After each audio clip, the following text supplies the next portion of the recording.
What's up guys, Pidget here. I was always down talking ritual as a currency farming strategy, but after I tried out longer period of time, I quickly realized this is a very fun mechanic and you never know what the next map will contain in the ritual window.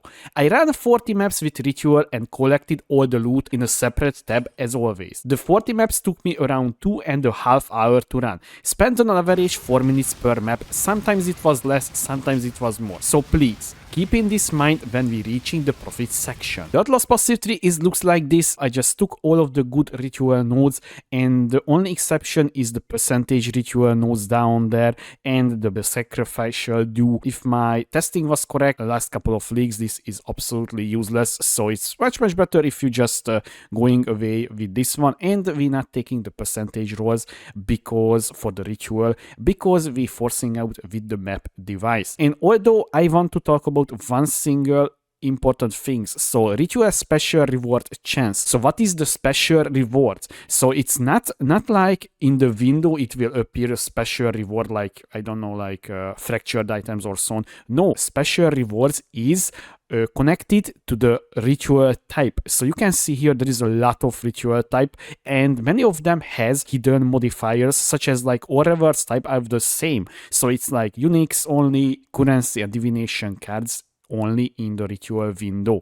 This is what is this node is increasing, although you know there is like a very broken ones, the nameless one, so you will getting every single ritual window an audience with the king, and that is a very big money in this league. So I only hit one single time this one in the 30 maps. Feel like we got the opulent one. Yes, I got that one. I got the other ones as well. So honestly this node is very strong. I found 6 audience with the king from one single ritual because of the nameless ritual. So this node is worth to take, and it's not like, you know, the ritual bases or something like that because they're worthless. But after some time, you know, I researched and I came to a conclusion this is very nice to take. The Scarabs and the map device craft I was using, so I was using 2 ritual Scarab of selectiveness. This will allows you reroll one more time in the ritual window and it will cost no tribute. And also I'm using the ritual Scarab of wisp.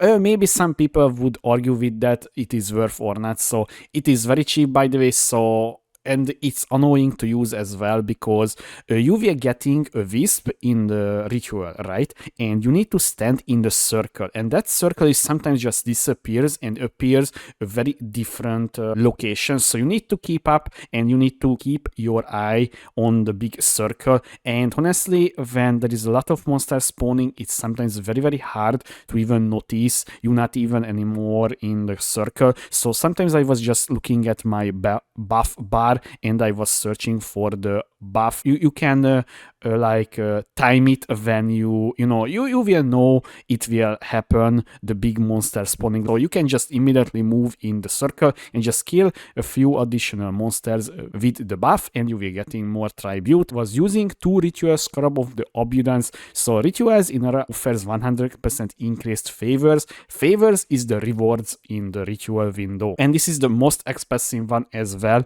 It was like 18 chaos per Scarab on that one. So this is a kind of significant investment, I would say, in a map. In total, by the way, I invested in 7 divine for the Scarabs. So keep in mind this one, guys, when we're talking about the profit. And once again, I was just forcing out a ritual from the map device because it's cheap as well, and it's much better to just, you know, get chances from the tree, and you can spend the points else. The maps I was running, it was City Square or Mesa. Although I can tell you that Mesa was not really good if you wanted to get tribute. So honestly, most of the time I was getting like 7k tribute, even if the boss was spawning in the ritual. It was kind of surprising to me.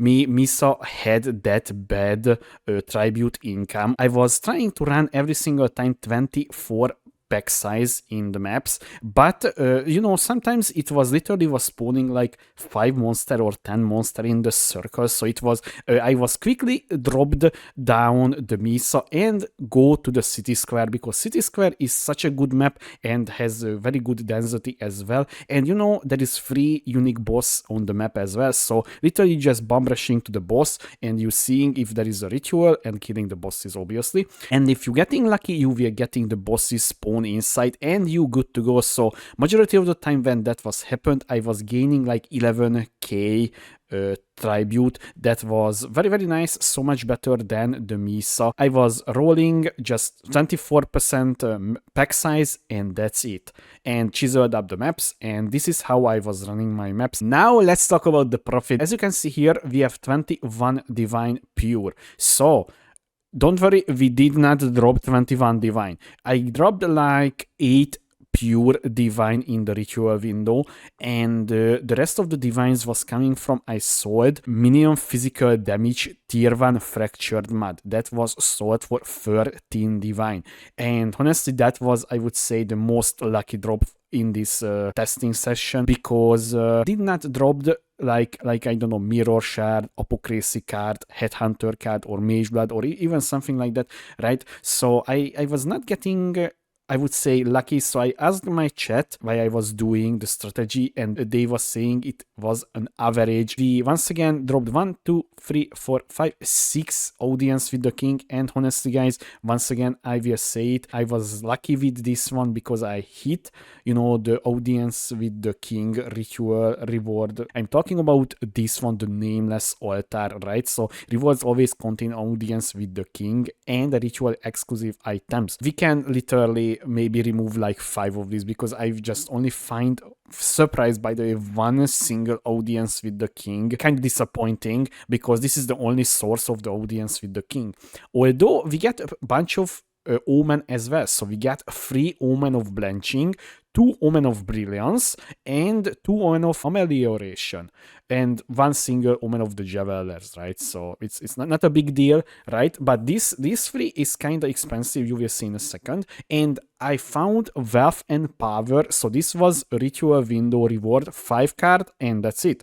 And this is a very expensive, because level M9 is absolutely expensive, so this is like around almost just 10 divine alone, these cards, right? The wealth exile stays, this is 64 divine in the stash tab. That is my quad stash tab, and I put all of the stuff here when I was farming the maps. And once again, you can see here audience with the king, wealth and power very expensive, blanching expensive as well, dance fossil is also expensive.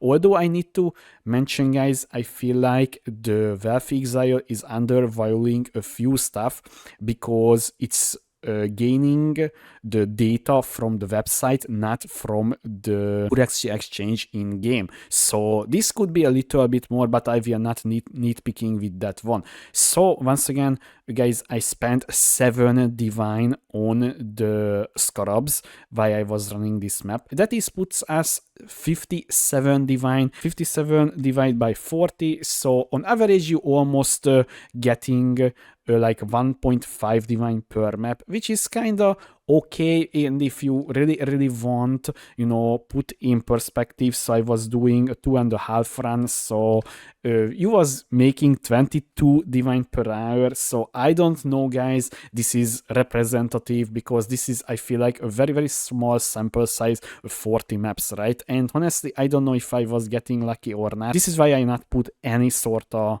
divine per hour in the title, because it's, you can get lucky, you can get absolutely unlucky, because if we discounting all of this stuff, so like 10 divine, 20 divine, we already at 37 divine, which is kind of not good, right? So I don't know, but my chat was saying this is absolute average, so I'm not even get lucky. In the long run your RNG will correct itself, so if you're getting unlucky at the start, you can get lucky at the end or in the middle, and just literally just, okay, I will stop now, we hit big, so I will just stop and move on. What can I say about Ritual guys? So honestly, at this point of the league, it's kind of fun, but it's, I would say, you just playing on a slot machine, right? Because this is not really consistent in my opinion, so there is far better strategies, but honestly this was very fun to do, and honestly I would be not surprised if I will just do a few more, like maybe another 40 map run, and just we will see what we can get. I hope you guys enjoyed this short,